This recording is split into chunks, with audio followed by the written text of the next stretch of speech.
গোটায় রড বাঁধবো, টাই বিম হবে। তো এরা খুবই সুন্দরভাবে সোলিংটা করছে, তো আমি একবার দেখিয়ে দিচ্ছি। তো দেখো এগুলো হচ্ছে 300 সোলিং হচ্ছে, 300 টাই বিম হবে, সেজন্য ইটটা এভাবে বসানো হয়েছে। তো এইদিকে আনসার আছে, তো এই দিকটা গোটায় বসানো হয়ে গেছে, ঠিক আছে। তো এটা গোটাটাই এইভাবেই এরকম সোলিং হবে। তার এর ওপরে মানে মশলা দেবে তো নাকি? মশলা দিয়ে এই ফাঁকাগুলো পুরো জাম করে দেবে, তো তারপরে ভালো হবে।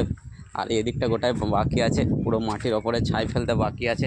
এদিকে ধলোদা আছে, ধলোদা এদিকে ছাই ফেলছে, এদিকে নয়নদা আছে। আর এটা হচ্ছে লিফট, তোমরা দেখতে পাচ্ছ এই যে এই জায়গাটা হচ্ছে লিফট, ঠিক আছে। লিফটের বোর্ড লাগানো আছে দেখো। আর এই জায়গা হচ্ছে জল ট্যাঙ্কি, রিজার্ভার, এখানে জল ট্যাঙ্কি আমাদের একই সাথে করে দেওয়া হয়েছে। আর এই দিকটা গোটাটাই হচ্ছে তোমার এইরকম ছাই ফেলা হবে, তারপরে ইট সোলিং হবে, তারপর রড বাঁধা হবে, তারপর টাইবিম। তো টাইবিমের রডটা কালকে আমরা বাঁধবো।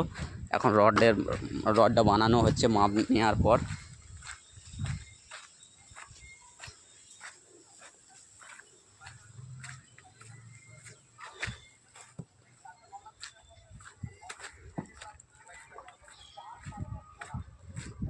আর এই যে রড আমাদের কাটা হয়ে গেছে, আর এটা হচ্ছে রড কাটা মেশিন, তোমরা দেখতে পাচ্ছ।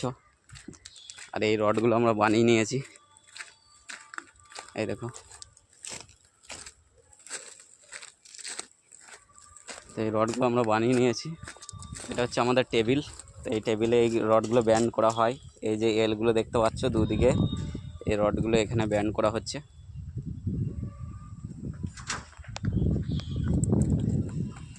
তো বন্ধুরা, ভিডিওটা ভালো লাগলে একটা লাইক, কমেন্ট এবং একটা শেয়ার করে দেবে। আর এরকম নতুন নতুন ভিডিও আমরা দেবো কাজের। দেখো কত রড পড়ে আছে। চলো বন্ধুরা, চল টাটা। বন্ধুরা, তো দেখো আমাদের যে সোলিংয়ের কাজটা আমরা দেখাচ্ছিলাম, সেই সোলিংটা করছে। তো এর নাম হচ্ছে কি নাম? মেরুন হচ্ছে সোলিংটা করছে। দেখো কালকে আমরা মাপজোকগুলো দিয়ে দিয়েছিলাম, তো তোমরা দেখতে পাচ্ছ অনেক সোলিং হয়ে গেছে, এই দিকটা পুরো গোটাই সোলিং হয়ে গেছে।